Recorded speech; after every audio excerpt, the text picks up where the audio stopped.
Bon, si vous en êtes d'accord, alors comme vous avez beaucoup de choses à dire, on va commencer tout de suite.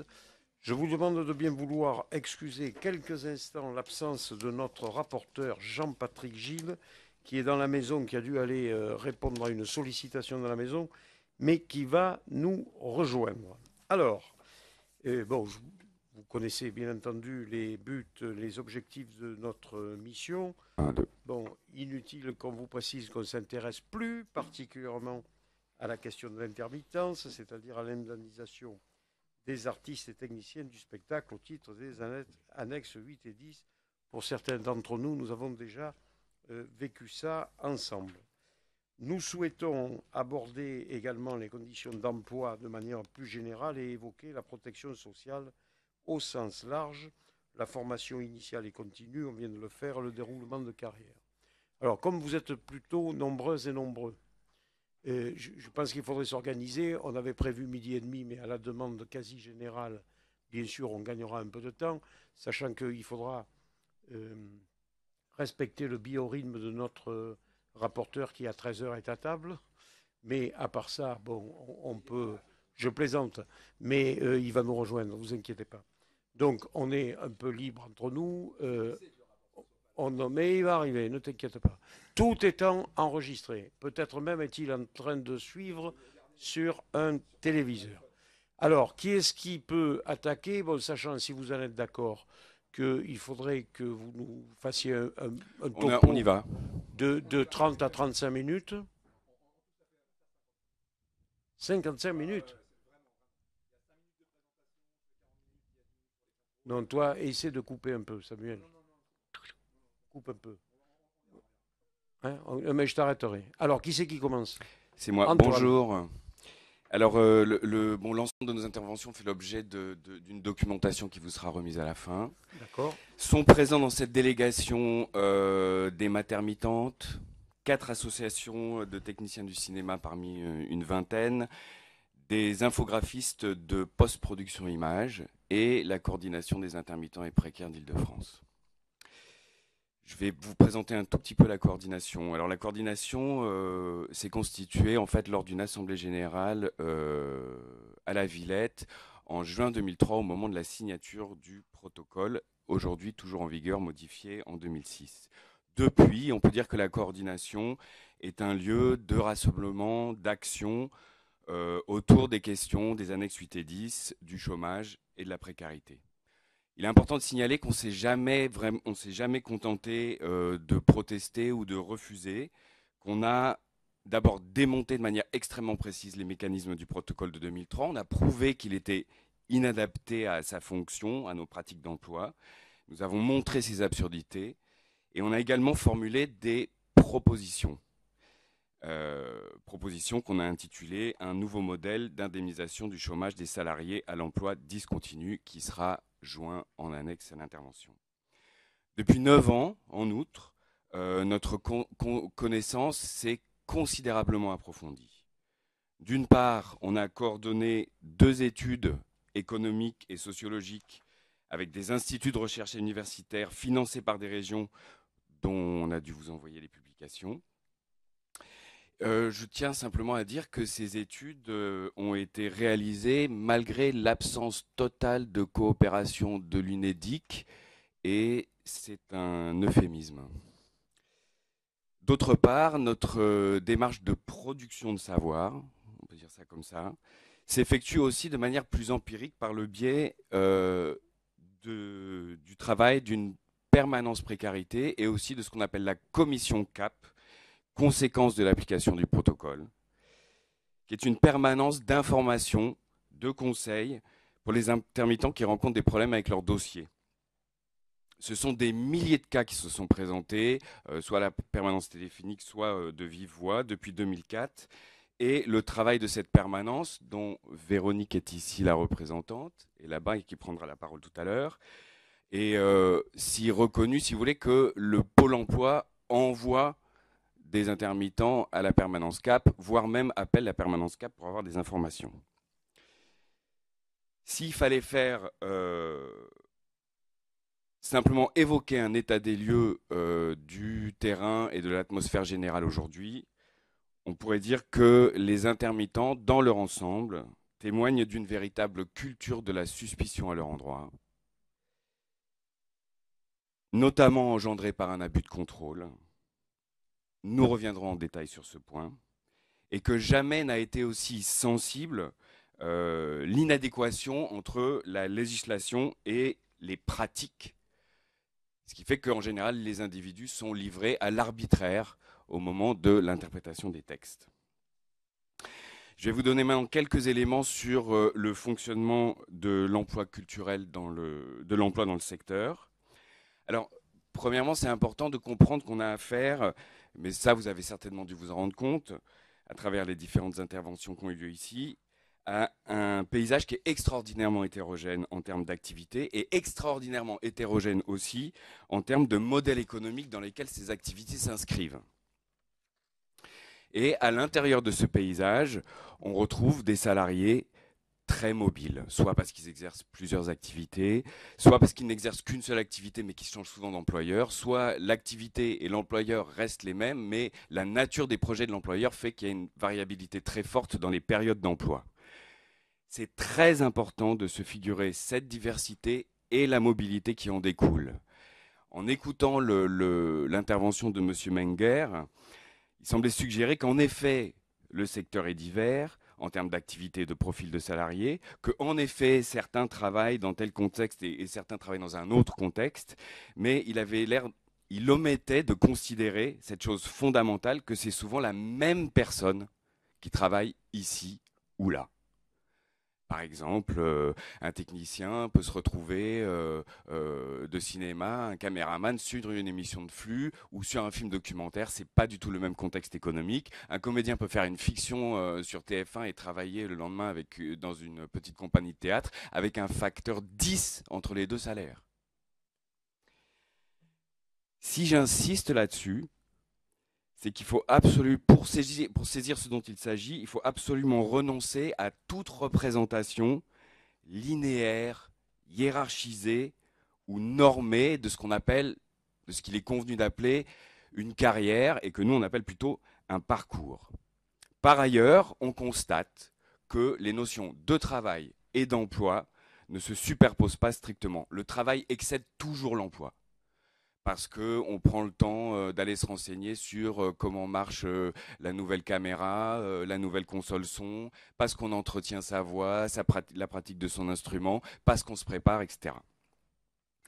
L'ensemble des caractéristiques que je viens d'évoquer définissent ce que nous on appelle nos pratiques d'emploi, c'est-à-dire qu'un salarié intermittent évolue dans un emploi discontinu, avec des contrats à durée variable et des rémunérations variables.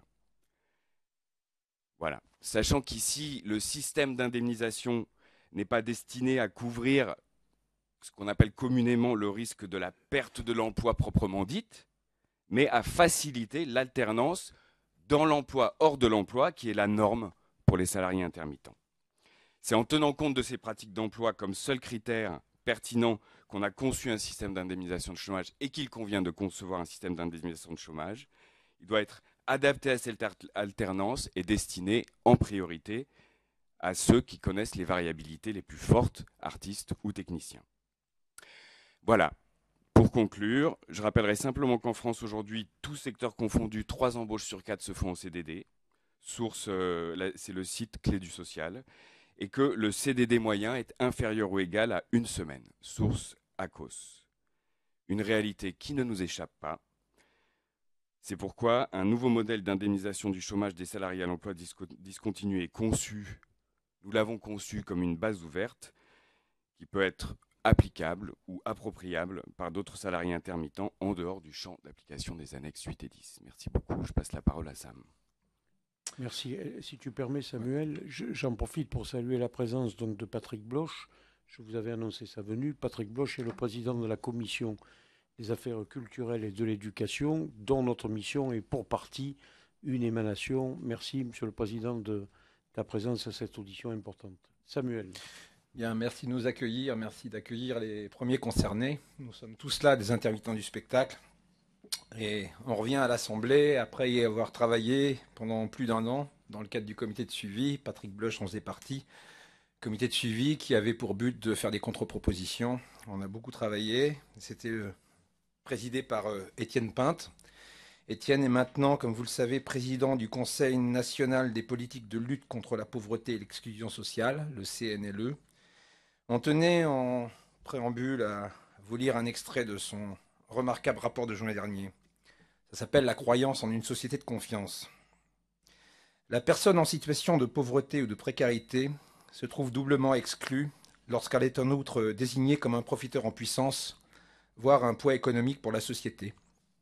Le CNLE juge qu'il faut défendre et promouvoir l'esprit de solidarité nationale, celui qui a guidé les fondateurs de la sécurité sociale de 1945, les initiateurs de la politique de cohésion économique et sociale de la France d'après-guerre, les partenaires sociaux et les associations qui ont participé à la mise en œuvre progressive du modèle social français.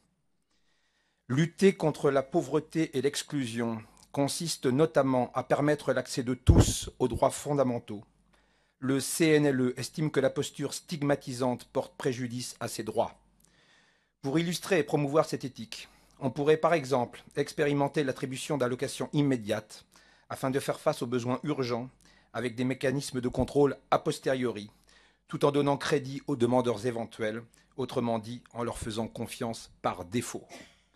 Il faudrait aussi pouvoir, avec des chiffres réels, répondre avec des chiffres réels aux détracteurs des prestations sociales. Non seulement le gain que représentent les politiques de prévention et les actions de sensibilisation est considérable, mais il est à mettre aussi en regard avec la très faible proportion de fraudes réalisées par les allocataires de prestations sociales.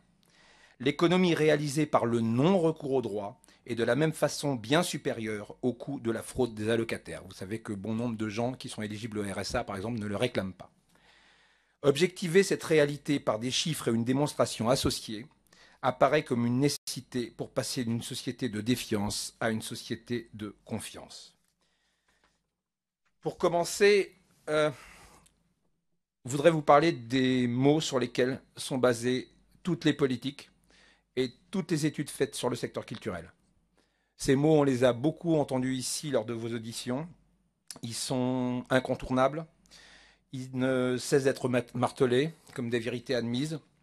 Ce sont les mots déficit, professionnalisation, abus, souvent couplés avec le mot contrôle. Et puis aussi, on entend parler de trop. On est trop. Il y a une paupérisation. Bien. Ce sont des mots vides de sens. Ils ne sont jamais examinés par les premiers concernés auxquels on ne donne que très rarement la parole. Ils procèdent de la pure idéologie. Ce sont des mots avec lesquels nous ne sommes définitivement pas d'accord. Mais tous ces mots ont une concordance. Ils excluent systématiquement les plus fragiles, donc souvent les plus créatifs, et ils excluent de fait ceux pour qui le régime spécifique d'assurance chômage des années 8 et 10 avait été conçu au départ. Je vous propose donc de balayer tous ces mots en parlant du déficit, de nos propositions, de la professionnalisation et des contrôles.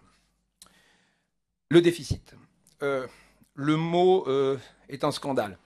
Non pas que le déficit soit un scandale, mais c'est toute la manipulation qu'il y a autour de ce mot qui est scandaleuse. C'est avec cet argument scandaleux qui était monté de toutes pièces. Je vous rappelle que la réforme de 2003 a été justifiée. Déjà, en raisonnant de manière purement comptable, tous les discours sur le prétendu déficit tiennent du mensonge. Et évidemment, ce mensonge a de lourdes conséquences, puisqu'il impacte la politique menée et donc la vie de milliers de personnes.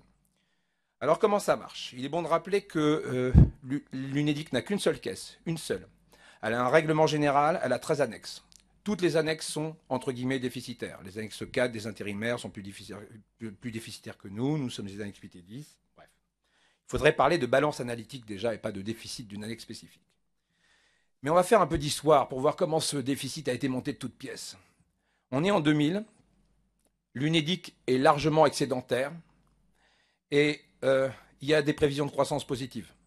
On pense que le chômage va diminuer sur 5 ans. Conformément aux objectifs du MEDEF, les partenaires sociaux gestionnaires de l'UNEDIC décident de baisser les cotisations. Ils décident de baisser les cotisations de 6,6% au 1er janvier 2001 et de les rebaisser encore au 1er janvier 2002 de 3,6%. Donc, on baisse les recettes. Le coût de la baisse de ces recettes a été évalué à 3 milliards d'euros sur 2 ans. 3 milliards d'euros de recettes baissées sur 2 ans. Et puis ces gens-là se trompent parce qu'il n'y a pas la croissance escomptée. Il y a une reprise du chômage. Et donc, en reprenant le chômage, évidemment, on augmente les dépenses. Donc il y a un croisement. On augmente les recettes, on diminue les recettes et on augmente les dépenses. Et alors que l'UNEDIC était excédentaire en 2000, eh bien on se retrouve avec un déficit en fin 2002. On se retrouve avec un déficit en fin 2002. Et là, il faut trouver un bouc émissaire. Et le bouc émissaire est trouvé, ce sont les annexes 8 et 10. Pourquoi un bouc émissaire? Parce que ces gens-là sont regardés par des agences de notation et qu'il faut donner aux agences de notation un gage de bonne gestion. Donc, on trouve un bouc émissaire, c'est nous. Très bien. Alors maintenant, je vous ai fait distribuer une courbe que nous avions déjà demandé à M. Guyot en 2005. C'était à peu près la même. On voit l'excédent ou déficit de l'UNEDIC. C'est une courbe où, par exemple, on peut voir qu'en 2004, l'UNEDIC est déficitaire de 4 milliards d'euros, mais en 2008, il est excédentaire de 4 milliards d'euros. Et puis sur cette même courbe, il y a la balance analytique, ce que vous appelez souvent déficit, des annexes 8 et 10. On voit que c'est à peu près constant depuis 10 ans, moins 1 milliard d'euros. Comme on peut le constater sur cette courbe, il n'y a absolument aucune corrélation entre le déficit de l'UNEDIC et celui des annexes 8 et 10. La corrélation implicite que fait la Cour des comptes entre ce résultat consolidé et le résultat analytique des annexes 8 et 10 n'est absolument pas fondée. Je vais laisser la parole à Pierre Gavard, qui est directeur des études et l'analyse de l'UNEDIC. Qu'est-ce qu'il dit en analysant la courbe? Il est important de situer l'évolution réglementaire et l'accompagnement sur les dépenses d'actifs sur une décennie assez tourmentée sur le plan de la croissance et du chômage. Deux fortes périodes de croissance de chômage peuvent être repérées, 2002-2004 et fin 2008-2010. Ce monsieur ne parle pas des annexes 8 et 10. Pierre Gavard reconnaît donc que le résultat financier de l'UNEDIC est directement impacté par le taux de chômage et les crises économiques. Et je vous assure que tous ceux qui ont travaillé sur la question, économistes, statisticiens, le savent. Ici même, dans cette même assemblée, Patrick Bloch était présent lors d'une audition de Jean-Paul Guyot avec son statisticien. Nous lui avions demandé exactement cette même courbe. Nous avions posé la question au statisticien. Y a-t-il un lien de corrélation entre les deux courbes? Le statisticien nous avait dit non. J'étais au ministère en 2005 avec Renaud de Vabre, avec le directeur de cabinet Henri Paul. Il y avait là un statisticien économiste du MEDEF. Et je lui dis, vous n'allez pas me croire que c'est 100 000 personnes qui vont mettre à plat l'UNEDIC. Et ce monsieur m'avait répondu, l'important, ce n'est pas que ce soit vrai, l'important, c'est que tout le monde le croit. Bien. Je continue sur l'histoire du déficit parce que comme de toute façon, on a l'impression que c'est encore à partir de là qu'on va faire une réforme et qu'on sait que si on fait une nouvelle réforme à partir de là, on va droit dans le mur, c'est important de continuer de démonter cet argument. Il est évidemment inexact de parler de déficit d'un secteur particulier. Et il est encore plus inexact de comparer ce déficit avec le soi-disant déficit des annexes 8 et 10. Ce que fait souvent la Cour des comptes. Parce que si on veut utiliser un résultat analytique à des fins plus larges et le comparer à d'autres chiffres, alors il faut décrire avec la plus grande précision la manière dont on a obtenu le résultat.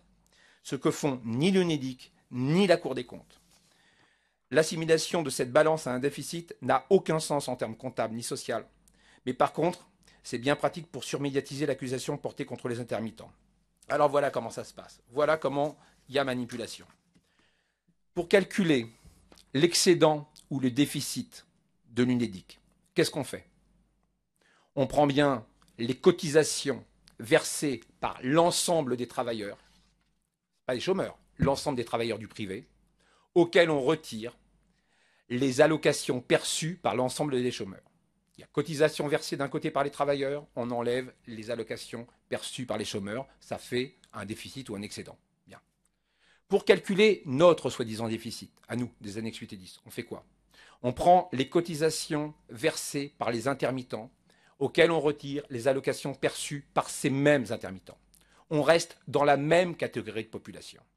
Alors maintenant, comme ces deux chiffres ne sont pas comparables, si on veut les comparer, il faut adopter la même méthode de calcul. Alors en adoptant la même méthode de calcul, on prend les cotisations versées par l'ensemble des chômeurs en 2010, moins d'1 milliard d'euros.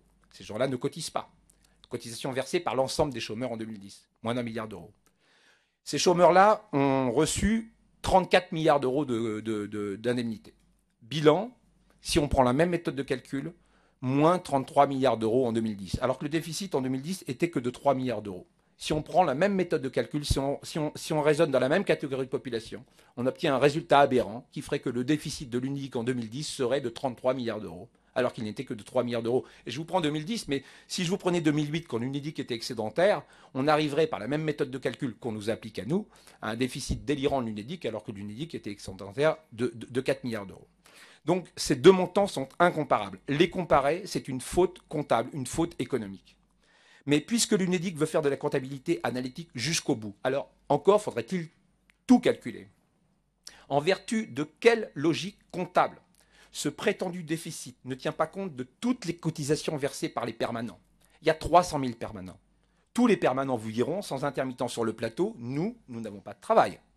Ces 300 000 personnes, l'UNEDIC n'a qu'une seule caisse, cet argent va au régime général. Donc cet argent n'est jamais comptabilisé dans cette balance analytique, évidemment. En 2005, chose plus curieuse, les 170 000 intermittents qui cotisaient mais qui ne recevaient pas d'indemnité n'étaient pas comptés dans cette balance analytique. Je veux dire, tous ceux, c'est qui ceux qui cotisent et qui ne perçoivent pas? Déjà tous ceux qui ne font pas leurs 507 heures, et puis toutes les stars qui ne sont pas inscrits à Pôle emploi. Tous ces gens-là cotisent, mais ils cotisent au pot général. Mais tant qu'ils ne sont pas indemnisés, l'UNEDIC n'est pas un outil statistique, tant qu'ils ne sont pas indemnisés, ils ne font pas partie de cette catégorie où on fait la balance analytique. Donc 170 000 personnes, ça a échappé. Je ne sais pas comment c'est maintenant, parce que maintenant, paraît-il que l'UNEDIC a un outil statistique où ils peuvent essayer de déterminer qui cotise et qui ne cotise pas. Bien. Et puis quand même, quand on parle de solidarité interprofessionnelle, ce n'est pas un bas mot. Tous les emplois directement liés à nos activités, les photographes, les colleurs d'affiches, etc., etc. Les richesses générées par notre secteur, 23 millions d'euros pour l'annulation d'Avignon, tous les garçons de café, tous les gens qui travaillent dans les hôtels, etc., etc., etc. Tout ça, ce sont des emplois qui cotisent au régime général de l'UNEDIC. Il est évident qu'une activité impacte sur une autre activité. Tous les élus locaux le savent. Hérault à Nantes, Aubry à Lille, c'est bien ce que a rapporté la culture. Bref. Donc, le bilan de comptable est très loin d'être catastrophique, il est même plutôt positif. Vous comprenez qu'on réfute le terme de déficit, mais on veut bien par contre comparer le coût de l'intermittence en regard des richesses produites par le secteur culturel en pleine croissance. Selon Guyot, il était égal en volume au secteur automobile. Et on peut dire effectivement que l'investissement est ridicule en rapport aux gains de ce secteur pour l'ensemble de la collectivité. Et pas seulement en termes marchands, si vous en conviendrez, si on considère que la culture est fondamentale pour l'émancipation individuelle et collective. Bien. Nos propositions pour les annexes 8 et 10. En 2003, comme vous l'avez dit Antoine, la coordination a directement voulu être une force de proposition. C'est dans ce cadre que nous avons travaillé pendant plusieurs mois sur un nouveau modèle d'indemnisation. Et pour élaborer ce document, on ne s'est pas posé la question du déficit, mais la question des droits sociaux. Est-ce qu'un modèle est juste ou pas? C'est la question. Le système d'indemnisation de l'UNEDIC qui indemnise un chômeur sur deux, est-il juste ou pas? La réponse est dans la question. Alors, on a travaillé à l'Assemblée nationale sur des contre-propositions et il se trouve que nos propositions sont égales au niveau des têtes de chapitre aux contre-propositions du comité de suivi. Je rappelle quand même que le comité de suivi était composé de parlementaires UMP, UDF, PS, Verts, communistes de l'Assemblée et du Sénat. Il y avait la coordination, il y avait la CGT Spectacle, il y avait Sud Spectacle, il y avait la Société des réalisateurs de films, il y avait le Syndéac, donc les patrons, il y avait l'UFISC, qui représentait toutes les compagnies, et il y avait de nombreuses personnalités du cinéma et du spectacle. Je pense que ces préconisations doivent être reprises parce que on était nombreux et c'est rare que autant de gens se mettent d'accord sur un pot commun. Voilà le préambule des propositions du comité de suivi. Réfutant la logique du nouveau système d'indemnisation qui utilise le nombre d'allocataires comme variable d'ajustement, il s'agit de proposer une plateforme commune affirmant les principes d'une réforme viable sur une base mutualiste, égalitaire, respectant les pratiques des salariés intermittents. Ces pratiques sont caractérisées par une grande mobilité, une discontinuité des périodes d'emploi et une variation importante des taux de rémunération. Cette flexibilité dans l'emploi est une réalité massive. Les salariés ne doivent pas la subir sans disposer de garanties sociales suffisantes pour y faire face. Donc nos propositions ont été pensées pour répondre à ces pratiques spécifiques de discontinuité de l'emploi. C'est pourquoi, d'une manière générale, il est impératif, obligatoire, de revenir à un modèle mutualiste et pas capitalisé comme maintenant. Rappelons que le nouveau protocole, du moins le nouveau protocole, celui de 2003 et de 2007, n'est pas conçu pour les salariés intermittents. Il est conçu pour des salariés qui travaillent beaucoup et qui sont bien rémunérés. C'est effectivement le monde à l'envers. C'est une formule qu'on rappelle souvent, mais ce sont les exclus du régime qui financent les assédiques de luxe versés aux salariés à haut revenu. C'est inacceptable. Pourquoi ? Parce qu'à partir du moment où vous êtes éligible, à partir du moment où vous avez fait vos 507 heures, eh bien, vous percevrez obligatoirement un pactole de 243 jours. Quand je dis tout le monde, si Gérard Depardieu demain s'inscrivait à l'UNEDIC, il percevrait un pactole de 243 jours d'indemnité de manière obligatoire. Eh bien, nous revendiquons le fait que certains ne doivent pas percevoir une seule de ces allocations, pendant que d'autres ne doivent pas être exclus et davantage précarisés. Ça, c'est pour le général. Alors maintenant, au niveau des propositions, on veut évidemment rester dans la solidarité interprofessionnelle. Je ne vais pas vous faire de dessin. Je viens d'expliquer que notre secteur impacte les autres et vice-versa. Donc, solidarité interprofessionnelle, c'est une évidence. Annexe unique. On entend beaucoup parler de la bascule des techniciens dans l'annexe 4. On ne comprend pas pourquoi. Ces gens-là ont les mêmes pratiques d'emploi que nous. Ils passent de CDD courts à CDD longs. Ils sont multi-employeurs. Ils sont sur une périodicité que comme la nôtre. Quand on est en tournée, on est avec eux. Quand on est sur un tournage cinéma, on est avec eux. À pratique égale, annexe égale. Donc, annexe unique. Et nous, alors ça sort du comité de suivi, spéciale coordination. On rappelle, comme l'a dit Antoine, que notre nouveau modèle pourrait servir à tout salarié discontinu ayant les mêmes pratiques d'emploi que les intermittents du spectacle. Voilà. Date anniversaire. C'est la base de la pyramide. C'est ce qu'il y a de plus important. C'est une des choses les plus importantes. Nous revendiquons la recherche de droits sur 12 mois et une ouverture de droits sur une période de 12 mois. Pourquoi ? La date anniversaire, c'est le fondement d'un système mutualiste, juste. Parce que dans le cadre d'une date anniversaire, l'ouverture de droit ne garantit pas un pactole de 243 indemnités, mais garantit un possible versement de ces indemnités sur une période. C'est très différent. Ceux qui travaillent beaucoup travaillent pour ceux qui travaillent moins. Il y a là une forme de vertu parce que non seulement on est dans la solidarité interprofessionnelle, mais il y a une vraie solidarité intraprofessionnelle. En plus, avec une date anniversaire, ce qu'on appelait la franchise avant, le fait qu'un salarié à haut revenu ne puisse pas toucher d'argent, ça marche. Parce que quand vous avez une franchise de 10 mois sur une période de 12 mois, eh bien vous n'allez toucher aucune indemnité puisque les 2 ou 3 mois suivants, il faut que vous travailliez pour retrouver des droits. Dans le cadre d'une franchise comme elle est maintenant avec un pactole de 243 jours, la franchise ne marche pas, c'est simplement un délai de paiement. On vous dit pendant 3 mois, vous ne touchez rien, mais au bout de 3 mois, les 243 jours s'égrènent. Et à un taux très élevé si vous avez beaucoup d'argent, si vous avez gagné beaucoup d'argent. Donc, date anniversaire, c'est extrêmement important. C'est la base d'un modèle mutualiste.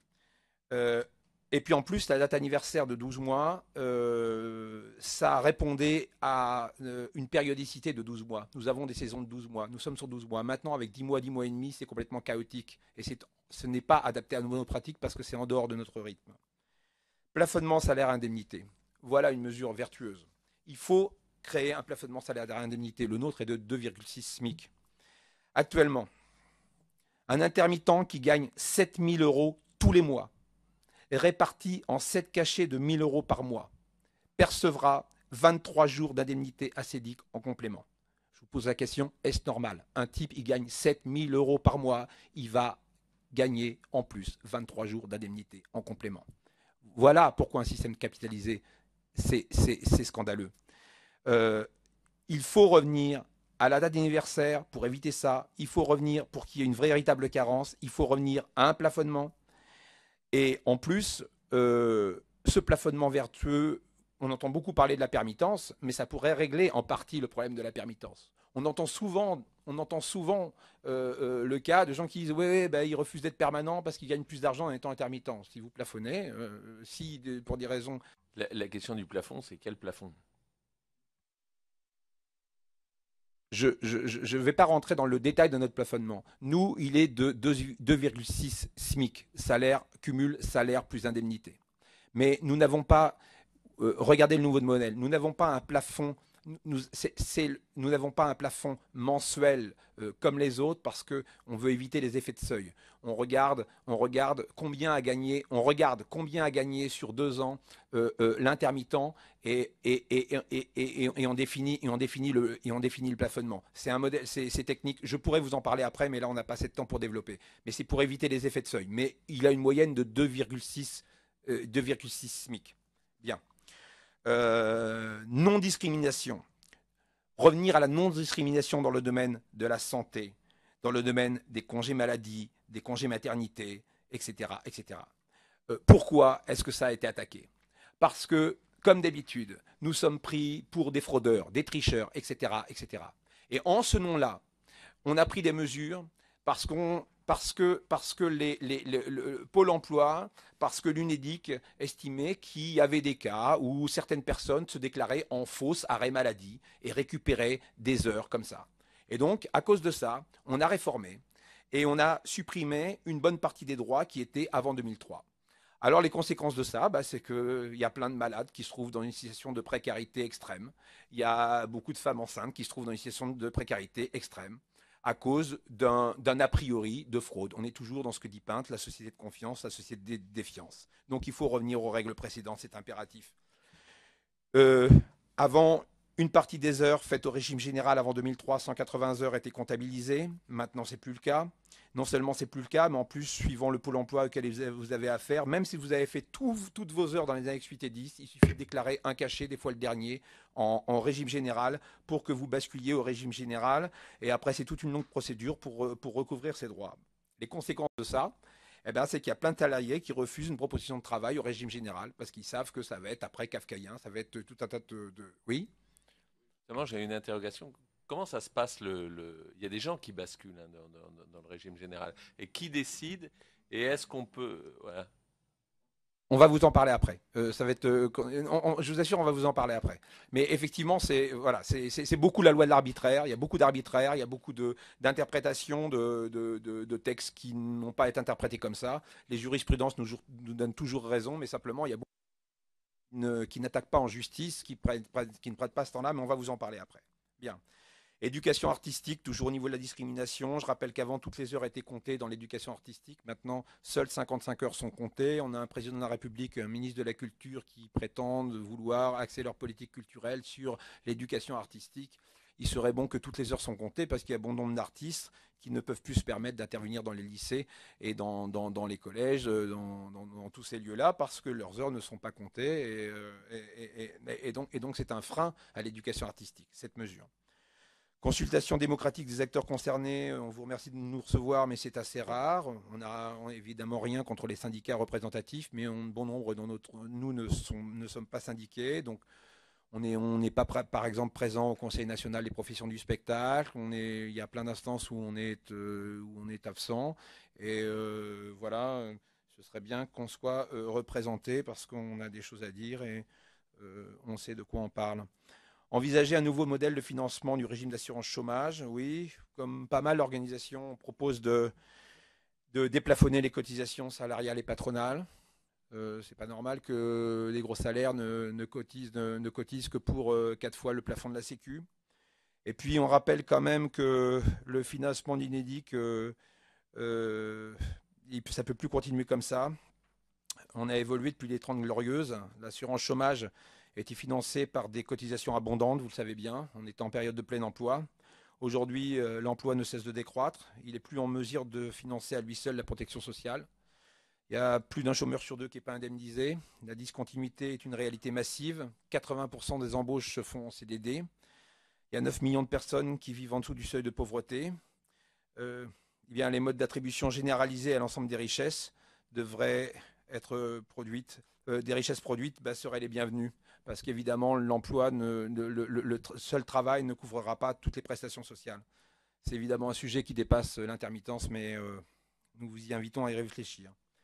Alors, dans les préconisations du mode de financement, on a beaucoup entendu parler ce que M. Menger a appelé la modulation. Ce qu'on peut appeler aussi pollueur-payeur. Plus vous employez d'intermittents, plus vous cotisez. Alors, d'après ce qu'on a compris, M. Menger sépare le spectacle vivant de l'audiovisuel. Alors déjà, en gros, lui dit le spectacle vivant c'est pauvre, l'audiovisuel c'est riche, donc on va taxer que l'audiovisuel. Il ne le dit pas comme ça, mais alors simplement rappeler à M. Menger que l'audiovisuel vit aussi dans une grande précarité. Il n'y a pas que le court-métrage, il y a le moyen-métrage, il y a le documentaire, il y a les films d'auteur, il y a tout un tas de gens dans Alors comment est-ce qu'on va décider qui on module pas voilà, il n'y a pas que du flux dans l'audiovisuel. Et puis on a entendu d'autres organisations qui proposaient cette modulation aussi pour le spectacle vivant. Alors là, je vous le dis tout net, c'est la fermeture de toutes les compagnies. Parce que c'est évidemment elles qui prennent le plus de risques, c'est elles qui emploient les intermittents. Et si vous prenez le cas, par exemple, d'un centre dramatique national, il va faire une création par an. Lui, il va avoir très peu de modulation, parce qu'un centre dramatique national emploie beaucoup de permanents. Et ceux qui vont être modulés, ce sont les compagnies qui seront sur les plateaux, qui, elles, embauchent les intermittents qui bossent sur les plateaux. Eh bien, cette modulation aura encore pour effet d'attaquer les plus fragiles, les plus créatifs, la mort des petites structures. Professionnalisation, c'est un mot qu'on entend partout. Et disons-le tout net, cette obsession de la professionnalisation tient du fantasme. On ne comprend pas cette histoire. On évolue dans un domaine qui est déjà ultra concurrentiel.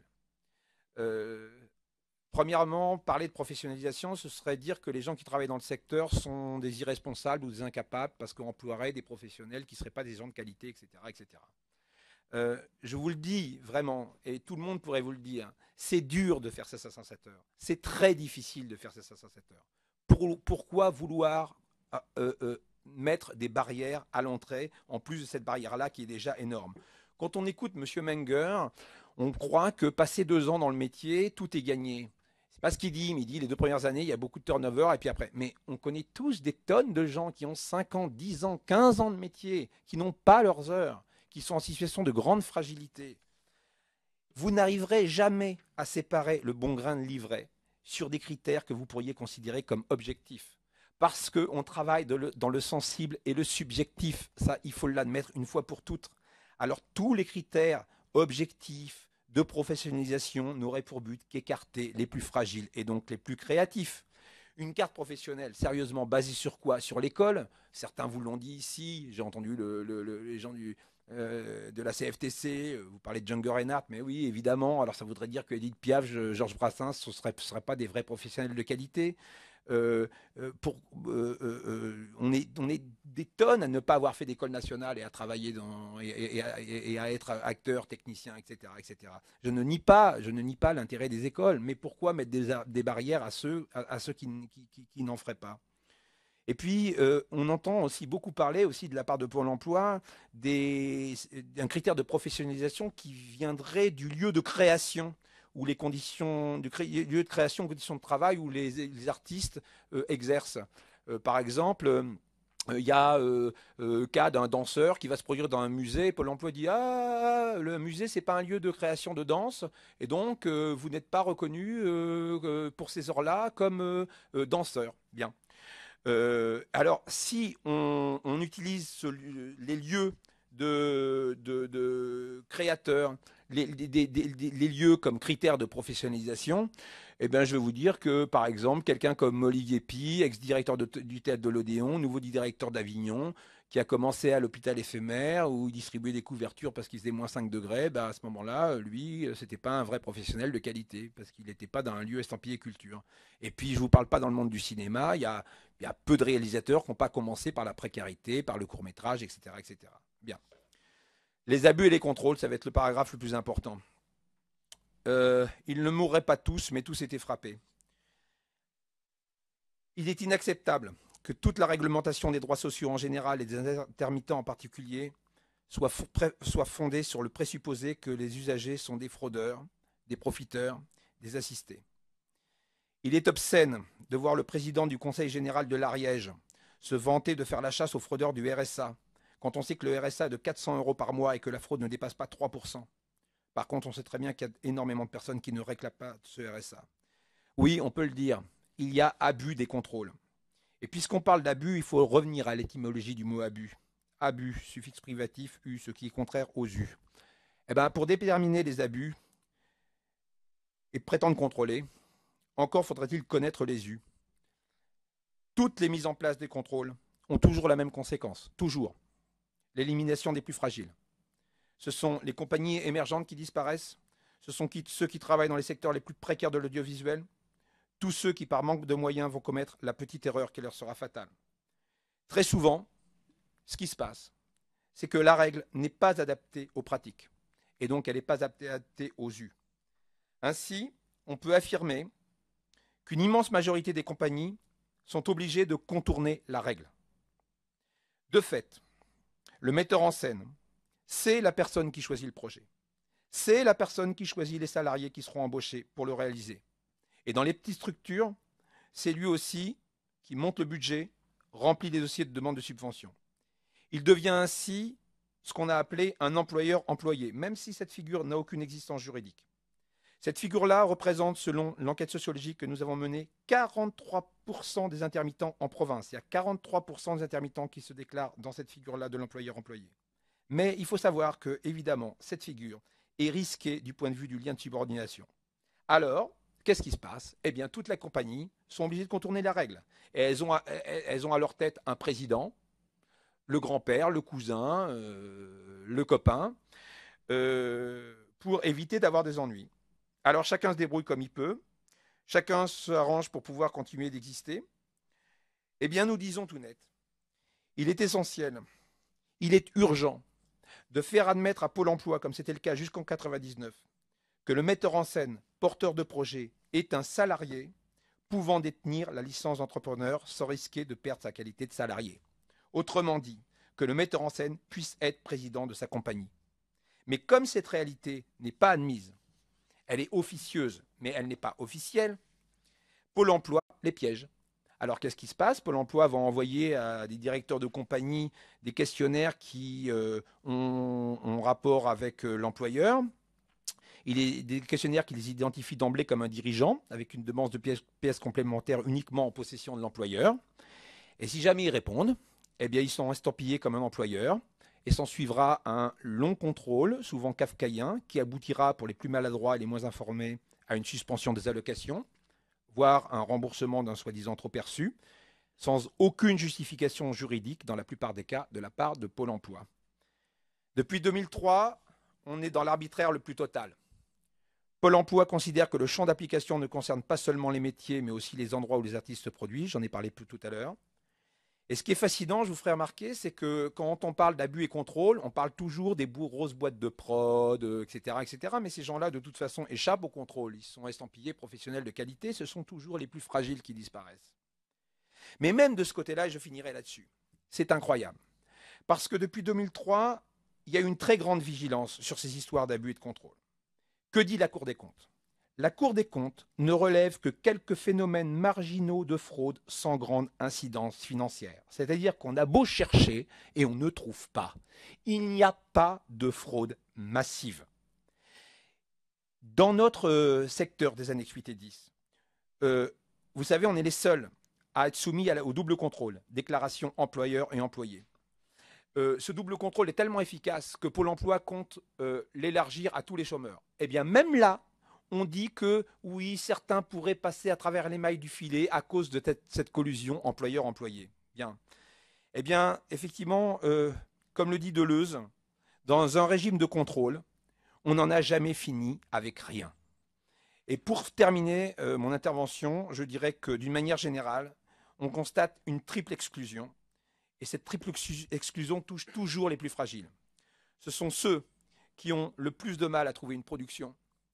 Ce sont ceux qui sont les plus exclus du régime d'assurance chômage qui n'est plus conçu pour eux. Et ce sont ceux qui sont les plus contrôlés. Je passe la parole à Cap. Oui, bonjour. Donc je vais répéter des choses qui ont déjà été abordées en essayant de les préciser, en donnant des exemples. Donc nos permanences CAP, conséquence de l'application du protocole, accueillent, informent et soutiennent et accompagnent des intermittents. Depuis 2004, nous démêlons des situations parfois surréalistes. Nous aidons à débloquer les dossiers. Nous accompagnons les intermittents à Pôle emploi pour les aider à débloquer ces dossiers. Nous informons aussi des petites structures culturelles, souvent associatives, qui sont désespérées. De notre angle de vue, nous pouvons affirmer que le corpus légal et réglementaire qui encadre l'emploi culturel est quasi impraticable aujourd'hui. Il est d'abord d'une grande complexité. Les textes sont multiples, souvent remaniés, lois, décrets, circulaires d'application, licences, etc. Il devient nécessaire aujourd'hui d'être expert en la matière pour exercer nos métiers. Ils sont d'une grande opacité.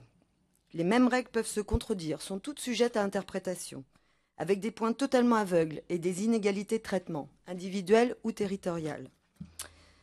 Et ils sont, bien sûr, comme l'a dit Sam, inadaptés à la pratique de nos métiers et à leur évolution. Actuellement, les artistes, les techniciens interviennent de plus en plus au-delà des plateaux, en rue, centres sociaux, établissements scolaires, etc. Pour des représentations, mais aussi pour des actions de sensibilisation, pratiques d'ateliers, de pratiques artistiques, pardon. Et ces actions de sensibilisation répondent souvent à la demande de plus en plus croissante des institutions, conseils généraux, conseils régionaux. Piège, je dis piège car l'intermittent qui pratiquera ces actions de sensibilisation verra ces heures qui sont de nature artistique, et nous le défendons, versées au régime général. Elles seront considérées pour certaines comme de l'enseignement et ne rentreront pas de plus obligatoirement dans les conditions d'accès restrictif des 55 heures dont parlait Samuel tout à l'heure, ce qui aura pour résultat que ces heures pratiquées dans un autre cadre peuvent coûter un refus d'ouverture de droit à l'intermittent. Pourtant, il y a un jugement qui a été rendu par le tribunal, le TAS de Rouen, en faveur d'une compagnie contre l'URSSAF qui a réussi à faire valoir que ces heures sont bien de nature artistique. Je disais inadaptées aux pratiques de polyactivité. En effet, un intermittent peut être employé sur des postes hybrides cumulant plusieurs fonctions. Par exemple, je dirais monter un décor avant d'aller jouer pour un comédien. Ça touche beaucoup les petites structures. Ça ne convient ni à l'URSSAF ni à Pôle emploi. Les conséquences, redressement des cotisations pour l'employeur, refus d'ouverture de droit pour l'intermittent. Inadapté aux projets artistiques qui croisent différentes disciplines artistiques. Actuellement, la vidéo se mêle au théâtre, l'image à la musique, etc., dans un sens comme dans l'autre, peu importe. En tout cas, ça pose problème car la dénomination des fonctions qui doit être respectée, donc la liste des métiers qui doit être respectée au trait d'union près, pour être acceptée, doit être compatible avec le code NAF de l'entreprise. Donc il y a impossibilité aujourd'hui de croiser les fonctions d'un autre domaine de production. Bilan, de nombreux techniciens ont vu leurs heures pas prises en compte et donc n'ont pu ouvrir des droits. On disait inadapté aussi aux pratiques de gestion collective des projets, ce dont parlait Samuel tout à l'heure, par exemple pour être porteur d'un projet et la gestion avec l'association président, trésorier, etc., qui génère de nombreux contrôles mandataires. On reviendra dessus tout à l'heure. Inadapté aux pratiques de création actuelles, qui sont aussi des pratiques de création par l'improvisation ou de pratiques de spectacle improvisé. Nous avons vu la requalification au régime général des heures de répétition d'une compagnie qui était en résidence de création. En effet, selon Pôle emploi, le terme répétition induit par définition que l'œuvre préexiste et peut donc être interprétée. Je ne sais pas si vous me suivez. Alors que la création vise à écrire une œuvre nouvelle et qu'ainsi, l'artiste qui répète n'est plus un interprète mais un auteur. Donc, il ne rentre plus dans le champ d'application de l'annexe 10. Pour vous dire où nous en sommes. Pôle emploi décrète aussi que si les répétitions ou le montage de la production n'aboutit pas à un spectacle, ces heures de travail ne rentrent pas dans le champ d'application des 8 et 10. Quid alors des musiques improvisées, quid des scènes tournées mais coupées au montage, etc. Alors, au-delà des difficultés majeures introduites déjà par le protocole, le jeu des petits changements des amendements dans la réglementation, de plus en plus restrictifs sur le champ d'application, le jeu des croisements de l'application des conventions collectives, de l'obtention de la licence, des labels, etc., j'en passe et des meilleurs, nous pouvons affirmer qu'avec la meilleure volonté du monde, il est quasi impossible de rentrer dans toutes ces cases obligées aujourd'hui. La peur et la culpabilité règnent. Les pratiques des administrateurs qui s'évertuent à rentrer dans les règles influent et restreignent eux-mêmes les droits des intermittents. De plus, de par les contrôles abusifs, nous allons y revenir, et les pratiques insidieuses, la libre interprétation des textes de loi, de la réglementation faite par Pôle emploi, le GUSO, l'URSSAF, nous affirmons que l'accès aux droits devient complètement aléatoire. Alors que la mission de Pôle emploi est d'informer. Il vient d'ailleurs d'être condamné, Pôle emploi vient d'être condamné pour non-information. De nombreux intermittents du spectacle ne renouvellent pas leurs droits, sur des motifs non fondés, en droit et en fait, sur des mauvais calculs, sur des problématiques informatiques inexistantes. Ils basculent au RSA et n'ouvrent pas des droits. Ils se retrouvent sans aucun droit, souvent. Sur la question des indus, cette question est colossale. Il y a des sommes pouvant aller jusqu'à 50 000 € qui sont réclamées et prélevées sans égard du minimum vital défini par la loi, sans aucune protection juridique. La voie du contrôle qui a été choisie depuis 2003 pour réguler cette profession est aussi catastrophique que le protocole. Elle fragilise, Samuel l'a dit, elle isole les plus petites structures, et les intermittents qui se retrouvent en bout de chaîne, sans interlocuteur, avec en face d'eux un 3949, c'est la plateforme téléphonique qui est saturée, et avec des agents Pôle emploi eux-mêmes sous pression et peu informés. De notre poste d'observation, de même, nous pouvons affirmer qu'il y a bien une politique volontaire de Pôle emploi de limiter l'accès aux droits des annexes 8 et 10, car les problèmes arrivent à la permanence par vagues. Alors, la mode actuelle, par exemple, je vais vous citer quelques exemples, ce sont les ouvertures de droits forcées au régime général. Aujourd'hui, il suffit de travailler quelques heures au régime général, chose courante car pour vivre, de nombreux intermittents cumulent plusieurs emplois, même 1 heure par semaine sur 3 mois. Pour que Pôle emploi bascule toutes les heures effectuées dans le cadre des annexes 8 et 10 au régime général et ouvre ainsi des droits pour une indemnité journalière moindre sur une période plus réduite. Alors que l'intermittent a réglementairement droit à une ouverture en 8 et 10. Lorsque Pôle emploi, le GUSO et l'URSSAF s'arrogent le droit de déterminer de ce qu'est un spectacle ou non, pour requalifier au régime général des cachets, le résultat est qu'une danseuse qui danse dans une exposition de bijoux n'est plus une danseuse du fait du cadre commercial, qu'un pianiste n'est plus un artiste-interprète du fait qu'il a joué dans le cadre d'une conférence. Nous avons vu des comédiens qui ont répondu à des offres d'emploi de Pôle emploi spectacle pour un rôle de Père Noël, qui sont vus refuser la prise en compte de leurs heures au titre qu'il s'agit d'un acte publicitaire. Mieux, il y a un artiste de rue jouant dans un spectacle dont le titre comportait attraction. Il a vu ses droits bloqués pendant 3 ans, 3 années. Après une bataille juridique lourde, celui-ci vient de réouvrir ses droits, le fait est, mais sans aucune explication de Pôle emploi, même pas un courrier. Pendant ce contrôle, Pôle emploi s'est permis de joindre tous ses employeurs un par un. Donc imaginez pour lui la difficulté de travailler avec eux maintenant, la suspicion qui règne. On a aussi le cas de chanteuses lyriques qui ont été embauchées pour des messes et qui n'ont pas ouvert leurs droits. Car le GUSO a interprété et dit qu'une messe ne serait pas une activité pouvant être assimilée à une prestation artistique dans le cadre d'un spectacle vivant défini par, j'ouvre les guillemets, l'exécution en direct d'une œuvre devant un public avec la présence d'au moins un artiste.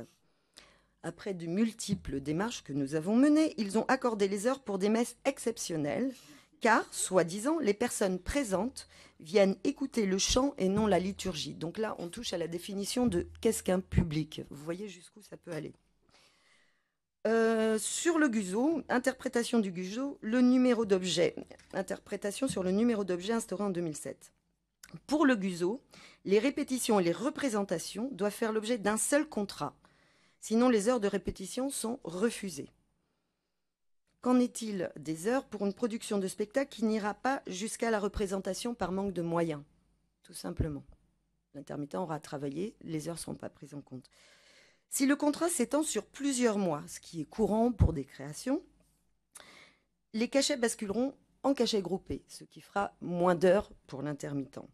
Et en plus, il y aura une impossibilité pour lui d'ouvrir des droits avec ses heures déjà effectuées si le contrat dépasse la fin de sa période de référence, au moment de son recalcul. On ne peut pas utiliser les heures déjà effectuées. Voilà. Alors si on touche à la vague et la mode des contrôles mandataires, ce dont Samuel parlait tout à l'heure, qui est la recherche d'un manque d'un lien de subordination avec l'employeur, donc la personne devient dirigeant de fait. Pôle emploi établit ce contrôle avec un faisceau d'indices qui va de l'adresse identique de l'intermittent et la structure, au lien de parenté. Qu'est-ce que ça peut être? Ça peut être la délégation de signature, etc.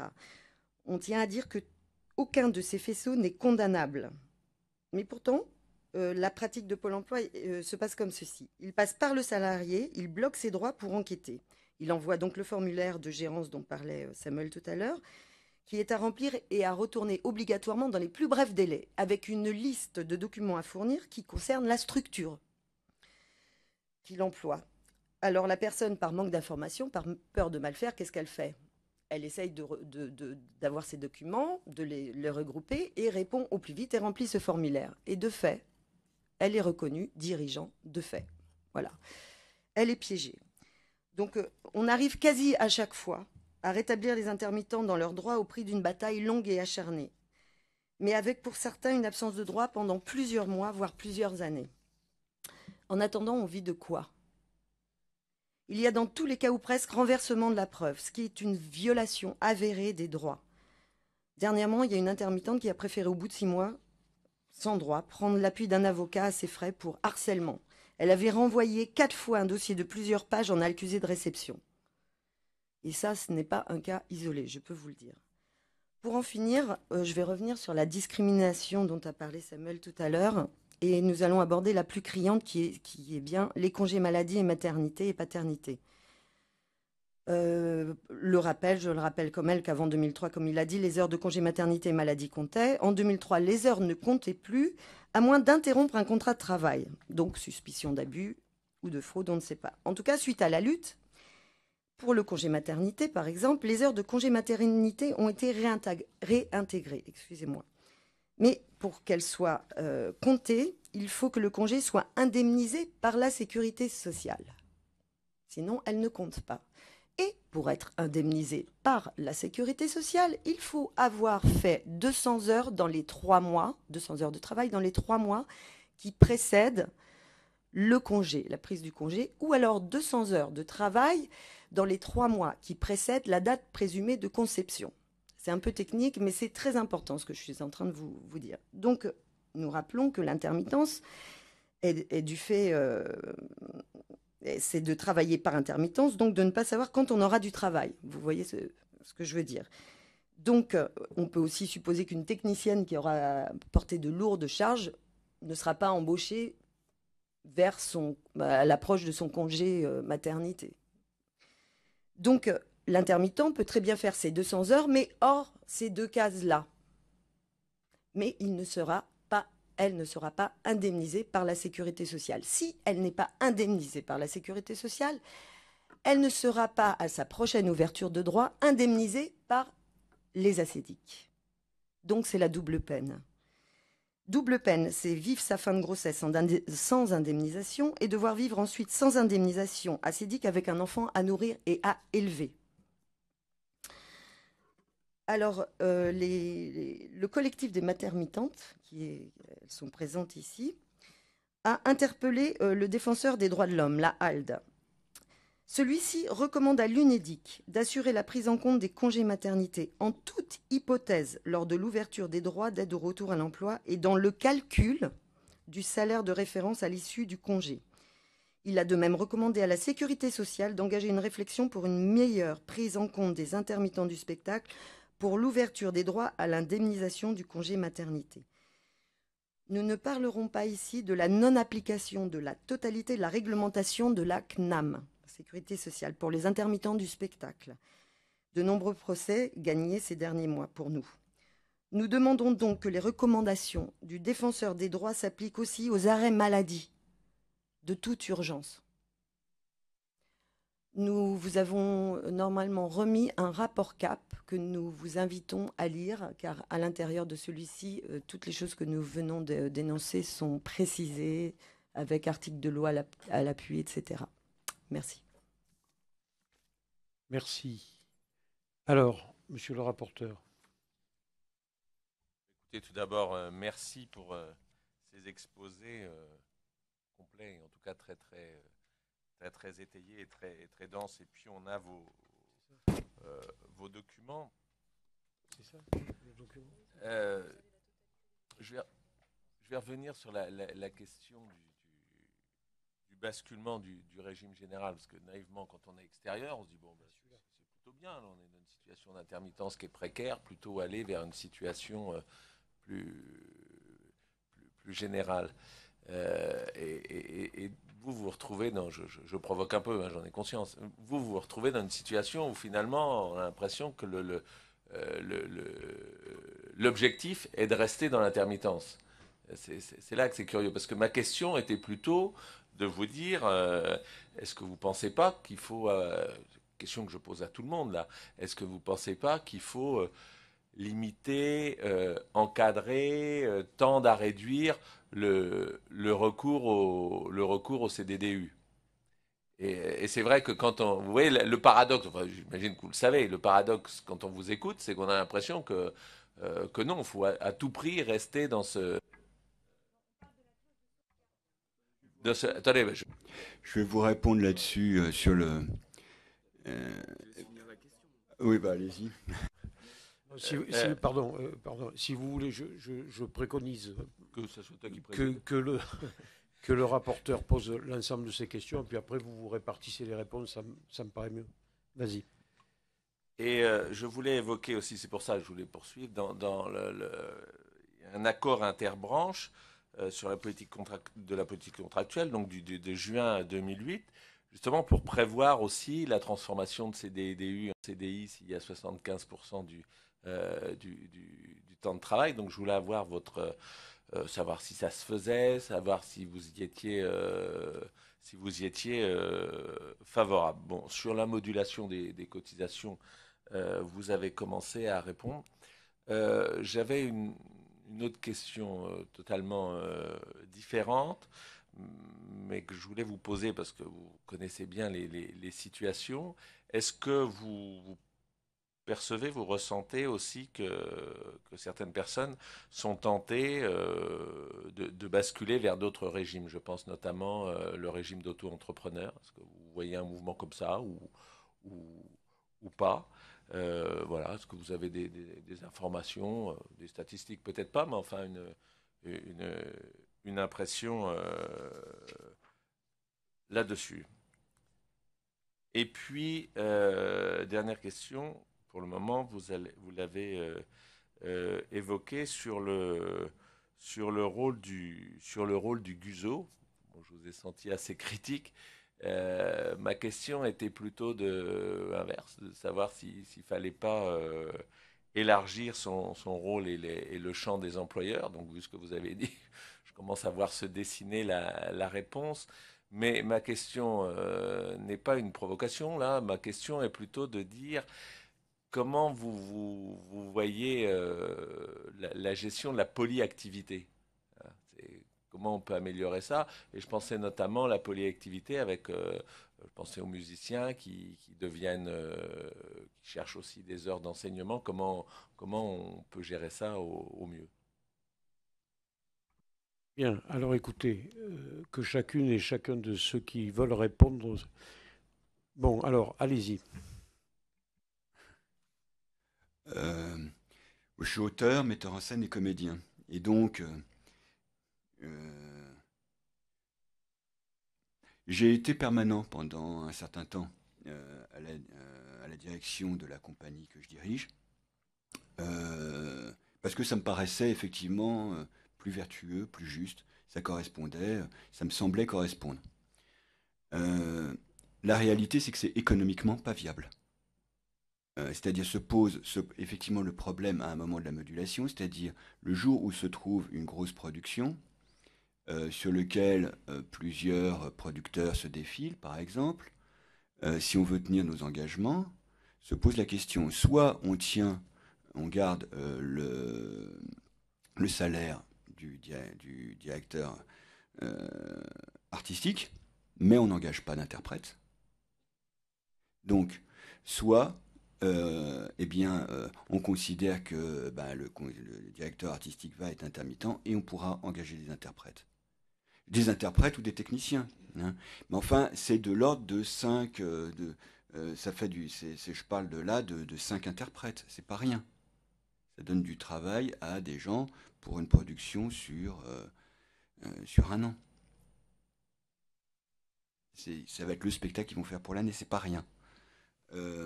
Alors après, pour avoir expérimenté ce que ça veut dire quand on a été intermittent de se réinscrire au régime général, alors là, mais c'est extraordinaire le régime général. Le 39-49, je ne sais pas s'il y a quelqu'un de ce côté-là de la salle qui l'a déjà composé. Alors, je ne vous le conseille pas. Là, vous avez beaucoup de gens qui l'ont fait. À l'époque, c'était un endroit où automatiquement le téléphone était coupé au bout de 7 minutes de communication. Or, pour expliquer à l'UNEDIC, enfin à Pôle emploi, qu'on a été permanent et qu'on a perdu son emploi, etc., dans le domaine culturel et qu'on continue à travailler dans le domaine de la culture, etc., ça ne s'explique pas en 7 minutes. Donc, ça voulait... moi, je suis pas si précaire que ça, mais c'est 3 mois. C'est 3 mois de travail pour réussir à trouver un interlocuteur qui, par hasard, dans une logique kafkaïenne, c'est le château, hein, d'un seul coup percute. Hein. Parce qu'on tombe aussi sur des gens totalement incompétents. Donc, à chaque déclaration, aussi, mensuelle, j'étais obligé de renvoyer 3 fois les documents. Parce qu'ils ne savent absolument pas de quoi il est question. Bon, alors après, d'une manière plus technique, peut-être Véro sera plus à même d'expliquer.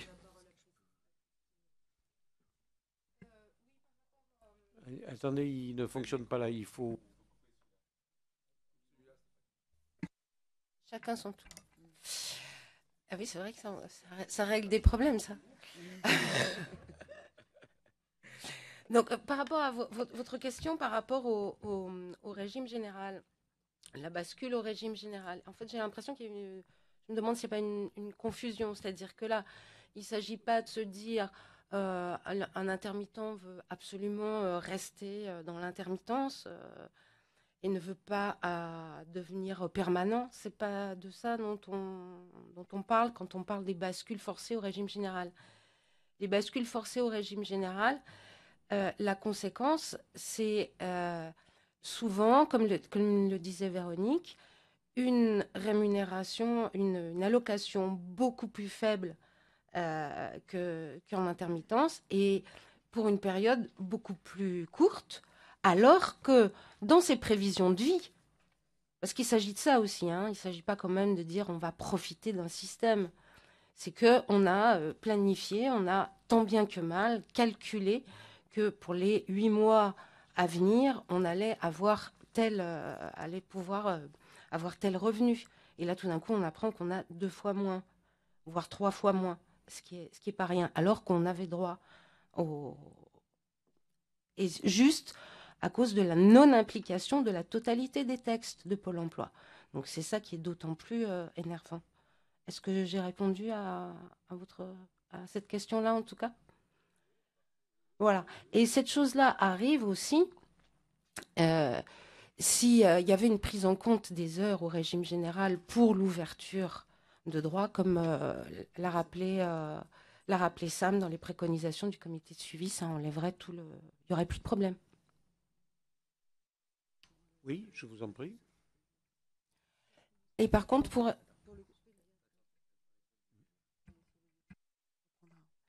pour la polyactivité, la question que vous avez posée, de la même manière, on y a déjà un peu répondu, mais peut-être que ce n'était pas assez expliqué, c'est la circulation entre les annexes. Il faut savoir deux choses dans nos revendications. Il y avait avant la possibilité de cumuler des heures du régime général avec les heures faites dans nos annexes pour à la fois le calcul du nombre d'heures, mais aussi pour la prise en compte des salaires. Là, en l'occurrence, ça n'est plus le cas à part pour 55 heures d'enseignement. Donc vous disiez l'enseignement. Avant, c'était beaucoup plus simple. On pouvait effectivement le cumuler et ça rentrait dans l'ouverture et le calcul de nos droits. Maintenant, ça n'est plus le cas. Donc l'idée serait de revenir à ça pour fluidifier justement les parcours. Et c'est, en termes de reconversion, c'est très très important, par exemple.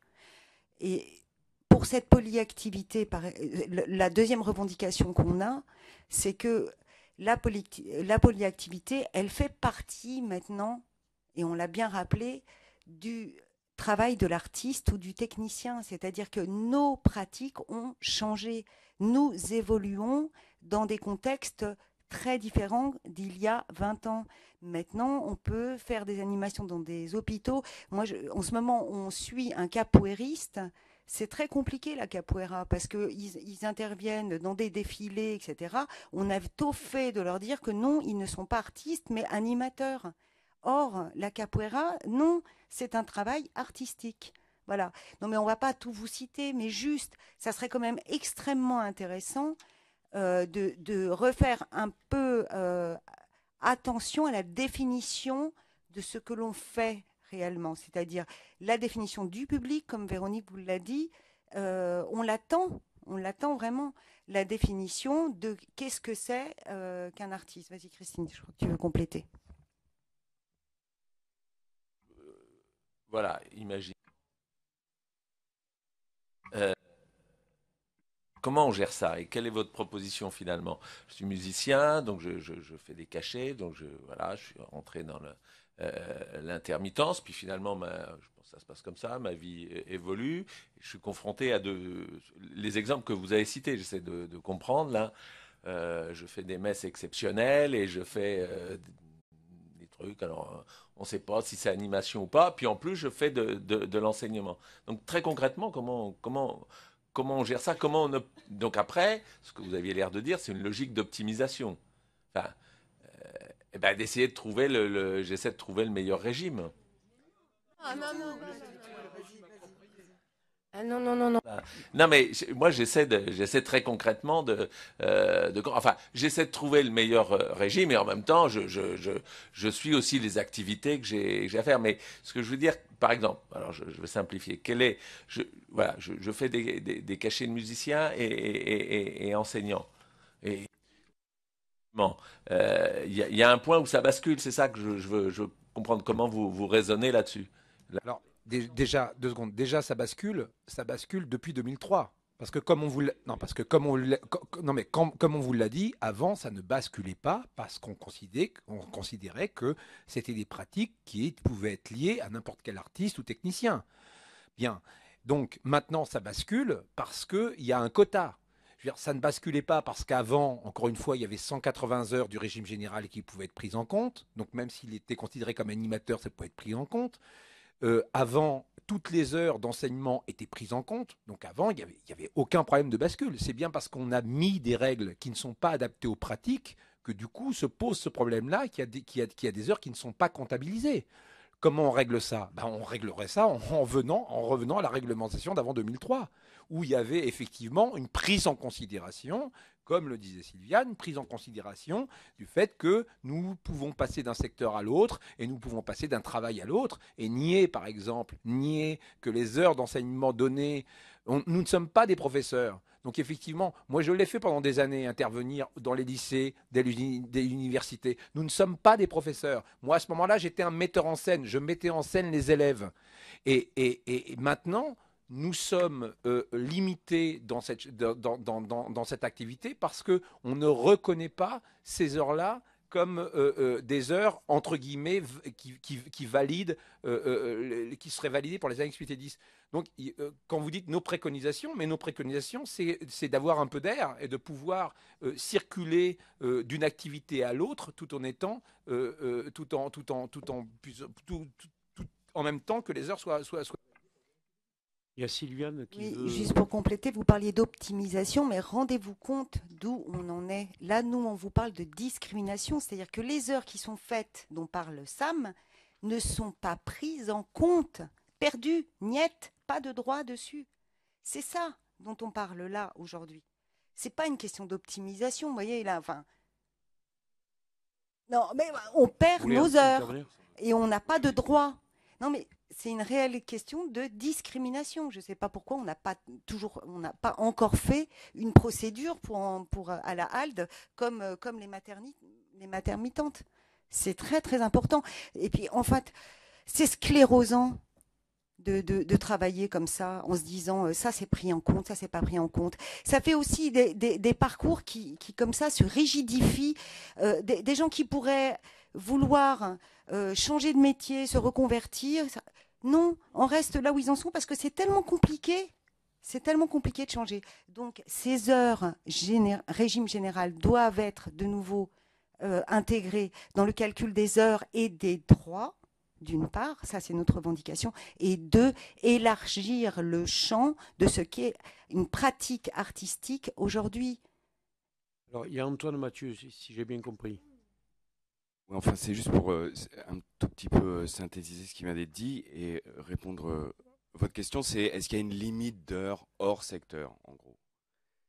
C'est ce qui existait avant 2003, c'était 180 heures du régime général qui pouvaient être prises en compte pour la demande de droit. Après, il y a deux manières de faire. Soit il y a un périmètre, c'est ce qui existe aujourd'hui, après avec toutes les réserves à émettre sur la manière dont le périmètre est défini, Sylviane vient de le rappeler, où ça devient totalement absurde. Il y a un périmètre à l'intérieur duquel c'est des heures d'intermittence et il y a la possibilité d'avoir éventuellement un nombre limité d'heures venant de l'extérieur, sauf qu'avec le protocole, mais c'est la question que vous posez, sauf que avant 2003, c'était 180.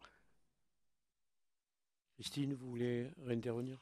Oui, je voulais juste, pour rendre ça concret, par exemple, on a accompagné à Pôle emploi un jeune musicien qui avait de quoi ouvrir, qui avait ses 507 heures, donc qui avait travaillé comme musicien-interprète pour 507 heures, qui parallèlement était jeune enseignant dans un conservatoire non titulaire. Et donc normalement, 55 de ses heures de travail auraient pu être prises en compte pour son ouverture de droit. Ça faisait 3 mois qu'il se battait tout seul parce qu'on lui avait ouvert des droits au régime général en clause de sauvegarde, c'est-à-dire, je ne sais plus maintenant à combien elle est, mais moins de 23 € par jour, parce qu'on avait considéré que c'était son dernier contrat, son dernier jour travaillé était un travail au conservatoire. On l'a accompagné à Pôle emploi, on a demandé à rencontrer l'agent réglementaire, et l'agent réglementaire nous dit mais oui, mais sur sa feuille de paye, c'est marqué, c'est pas marqué enseignant. Il y avait un truc, je ne sais plus exactement, assistant. Voilà, c'était marqué assistant. Et je dis, il est assistant, d'accord, mais c'est un titre, il enseigne bien la musique. Il me dit, mais qu'est-ce qui nous prouve qu'il a bien enseigné la musique et pas la cuisine? Il est employé par le conservatoire. Voilà. Donc non seulement ça rejoint absolument tout ce qu'on disait tout à l'heure, c'est-à-dire qu'il n'applique pas de la totalité de la législation et il nous soupçonne de toujours trafiquer des choses. Donc c'est concrètement, même si on a le droit, un musicien, pour répondre toujours à la situation dont vous parliez, qui est parallèlement enseignant, normalement tout devrait bien se passer, mais concrètement ça ne se passe pas bien. Et donc du coup, eh bien, les gens ne déclarent plus, n'osent plus, n'acceptent plus les boulots, ont peur des conséquences de ça. Alors, à contrario, enfin, ou le symétrique, est-ce que j'ai bien entendu votre discours sur la fraude, etc. Mais est-ce que vous des salariés, mais est-ce que vous pensez pas qu'il y a des secteurs où quand même, comme dirait l'autre, les employeurs exagèrent un peu? Enfin, on évoque l'audiovisuel ou choses comme ça, où il y a des postes qui sont en CDDU à répéter à l'infini et que ça pourrait donner lieu à des permanents. Alors, Samuel. Samuel. Là-dessus, encore une fois, je vous renvoie à la Cour des comptes. On a beau chercher, il ne trouve aucune fraude massive. Maintenant, c'est ce qu'on dit toujours. On est quand même le seul secteur à nous demander de régler le problème des abus. Je veux dire, s'il y a des abus, je ne sais pas, il faut engager plus d'inspecteurs du travail pour régler les problèmes. Voilà. Mais moi, des tricheurs comme on en parle là, moi personnellement, j'en connais pas. Bon, voilà, c'est clair. Je vous assure, je n'en connais pas. Je connais pas. Mais je dis pas que ça n'existe pas, mais je connais pas. Mais voilà, il y a peut-être des moyens. C'est pour ça qu'on vous parlait du plafonnement, des moyens vertueux de régler le problème autrement, parce que, enfin, je sais pas. On parle toujours de ces gens-là, des fraudeurs et tout ça. Il y a des contrôles. Les contrôles ont été intensifié depuis 2003 et il n'y a aucune fraude massive on parle de la fraude massive alors que dans la réalité, elle n'existe pas. En tout cas, au niveau des faits, elle n'existe pas. Donc, c'est tout ce qu'on peut vous répondre. Bon. On avait des préconisations parce que tout le monde s'accorde sur un point, c'est que le secteur culturel est en pleine expansion. Et contrairement aux idées reçues, c'est pas la demande qui crée l'offre, mais l'offre qui ouvre les portes de la demande. On a beaucoup entendu parler de paupérisation ici. Eh bien, cette logique de paupérisation, on la réfute et on est content d'être nombreux. Tous les directeurs de théâtre public actuellement pourraient vous dire, ils connaissent le même phénomène. Il y a une augmentation des abonnements, partout. Pourquoi il y a une augmentation des abonnements? Parce qu'il y a un bouillonnement incroyable et il y a une diversité de l'offre. Et cette diversité de l'offre sert d'appel et d'émulation. Et a pour conséquence une demande plus grande. Et ça, j'ai pu le constater partout, partout, partout. Toute la logique et les mesures mises en place ont pour but toujours de restreindre, de circonscrire ce développement. Toute la question est de savoir s'il convient de continuer dans ce sens ou s'il faut au contraire accompagner ce développement. Alors vous allez devoir rédiger un rapport à un moment donné et puis voilà. Et on ne prétend pas être le seul à avoir raison. Mais par contre, on a envie de vous donner un critère. Vous allez avoir à faire plein de préconisations. Si ces préconisations visent à limiter, à restreindre, ne les retenez pas. Sachez que ce sont toujours les plus créatifs qui en paieront les conséquences, les plus fragiles. Si ces préoccupations sont motivées par la suspicion, on en a parlé des contrôles, ne les retenez pas, sachez que ce climat de peur éteindra à terme toute créativité. Par contre, si elles vont dans le sens de la confiance, du développement, de l'accompagnement, alors ce seront de bonnes mesures. Considérer une dépense comme un coût, c'est négatif. Par contre, si on la considère comme un investissement, c'est positif. Eh ben, on vous invite à considérer la protection sociale de l'intermittence comme un investissement collectif et productif, et non pas comme une dépense passive. Voilà. Sylviane et Stéphane. Ça fait le lien. Vous parliez de l'audiovisuel. Pourquoi la logique de contrôle n'est qu'un coût, par contre, et non pas un investissement?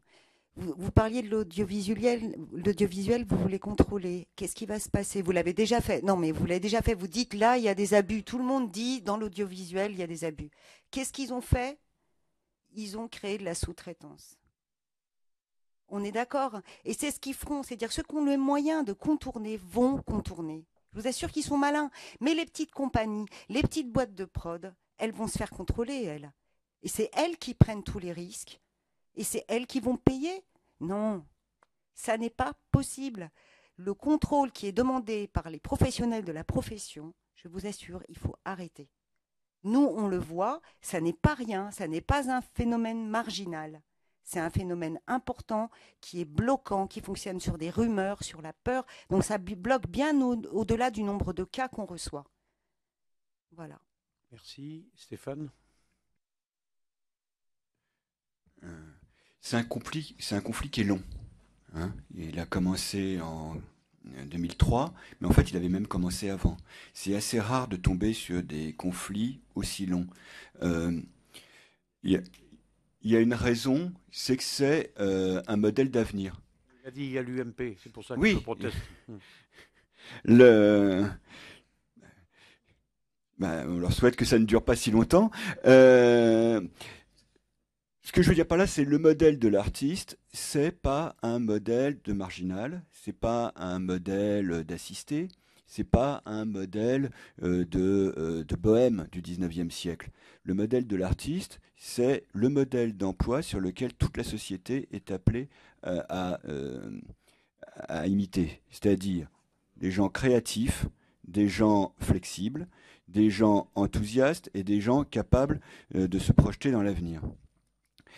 La question qu'on pose, nous, c'est ce modèle d'emploi, est-ce que ça va être un modèle de précarité ou est-ce que ça va être un modèle porteur d'avenir? Toutes les préconisations qu'on a entendues, qui vont dans le sens du moins, qui vont dans le sens du contrôle, qui vont dans le sens de la suspicion et qui sont basées sur la peur, sont, à mon avis, des préconisations qui insultent l'avenir. Nous, et ce que vous dit dans ce sens, Sam est très juste, hein. Ce qu'on vous demande, c'est de considérer cet avenir et de considérer cette crise plutôt comme une chance. Parce que comme on dit, la crise, c'est un passé qui est mort et un futur qui reste à naître. Et sur la question que vous posiez d'ailleurs du périmètre, hein, c'est-à-dire, je vous rappelle que nous sommes une coordination d'intermittents et précaires. C'est-à-dire que la meilleure solution pour ne pas avoir, pour ne pas savoir si on doit être dans un régime général ou aux annexes 8 et 10, c'est d'avoir un système juste pour l'ensemble des travailleurs privés d'emploi et qui éviterait d'avoir à se poser cette question de périmètre. Alors, juste un mot pour dire que quand même, pour le moment, j'ai rien fait, donc voilà. Et même pas de préconisation, hein. Moi, je pose des questions. Parfois, on peut se faire l'avocat du diable. Donc, je dis pas quelles sont mes positions, mais là, je suis quand même sur la dernière intervention obligé de réagir et de me dévoiler un peu. Je pense que je ne proposerai pas que le régime d'intermittence, d'ailleurs je n'aime pas l'expression parce qu'elle est terrible, soit le modèle qu'on propose à l'ensemble du salariat. C'est d'ailleurs plutôt ça mon interrogation, parce que là, je veux dire, il y a même des organisations patronales. Elles proposent justement de remplacer le CDI par un contrat d'intermittent généralisé, enfin généralisé, hein, créer un nouveau contrat d'intermittent dans le Code du travail. Ça n'est pas... non, le problème, c'est pas Alors, vous et puis madame... Je vais reprendre une seconde là-dessus. Parce que c'est vraiment le cœur du débat. On est en pleine réflexion sur la flex-sécurité, etc., etc., etc. Et c'est une grande source de conflit aussi entre organisations. Nous, ce qu'on dit, on ne dit pas qu'on veut que tout le monde soit intermittent. Nous, on dit que tous les gens qui ont des formes d'emploi intermittentes discontinues doivent avoir des droits. Ça ne veut pas dire qu'on veut... C'est pas parce qu'on demande que les médicaments sont remboursés qu'on va demander à ce que toute la société soit malade. Non mais j'essaie, vous pouvez comprendre ça, parce que depuis le début, parce qu'on revendique que d'autres personnes qui pourraient avoir des mêmes pratiques d'emploi que les intermittents du spectacle, de manière logique, on se dit mais pourquoi ils n'auraient pas les mêmes droits que nous s'ils ont les mêmes pratiques d'emploi? Ça ne veut pas dire qu'on veut qu'ils soient tous intermittents. Vous comprenez? Non mais j'aimerais bien que vous me disiez si vraiment vous comprenez ça, parce que ça fait 10 ans qu'à chaque fois, quand on parle de cette extension, cette ouverture du périmètre, on nous répond « Ah, vous voulez que tout le monde soit flexible, tout le monde soit intermittent ». C'est pas ça qu'on dit. Non. Voilà, et donc, nous, si le plein emploi revient dans 2 ans, formidable, tant mieux, mais en attendant, hein, il y a un chômeur sur 2 qui n'est pas indemnisé. Et ça, c'est un scandale. On ne va pas attendre un futur hypothétique d'un plein emploi. Tous les jours, il y a des gens qui sont dans la galère à l'heure où je vous parle. Et pendant ce temps-là, on nous dit « Ah non, il ne faut pas parler de chômage, il ne faut pas parler de tout ça, il faut des emplois, il faut des emplois, il faut des emplois. » On entend, pendant la campagne présidentielle, pas un seul candidat a prononcé le mot « chômeur ». On a dit « Le chômage, c'est un problème, mais les conditions d'existence des chômeurs, pas un seul candidat n'en a parlé. » Sophie Vaillant. Oui, moi je voulais juste parler, alors en dehors de ces galères-là, au niveau de l'emploi concernant les gens du cinéma et de la délocalisation. C'est juste pour... j'ai fait une note que je vous remettrai après à ce sujet-là, mais je voulais juste rappeler le vote qui a eu lieu la semaine dernière dans cette assemblée pour augmenter le crédit d'impôt national de 1 à 4 millions. Et c'était juste pour bien insister que le seuil de 4 millions, le plafond qui a été fixé, correspond à une réalité qui devrait permettre de faire revenir l'essentiel du travail en ce qui concerne les tournages et la post-production. Moi, je fais partie de la post-production image. Environ 80% du travail depuis 2 ans des films français se sont délocalisés en Belgique et qu'il faut absolument que ce seuil de 4 millions ne soit pas touché quand ça va aller au Sénat. Donc, pas amendé à 2 millions, ça sera totalement inefficace. On sera toujours sur le même problème. En plus des galères que nous avons avec le chômage, nous n'avons plus de travail en France. Voilà, c'était juste une petite précision. Bien. Bon, Samuel, il m'avait dit il faut un petit quart d'heure de plus. On a fait 40 minutes de plus. Ça va, Samuel? Bon. Merci à chacune et chacun de vous. Pardon pour la fraîcheur du lieu, mais on m'assure qu'il y a le chauffage. Alors, je posais la question de savoir s'il n'y avait pas le chauffage, ce que ça donnerait. Mais bon. Bon, merci.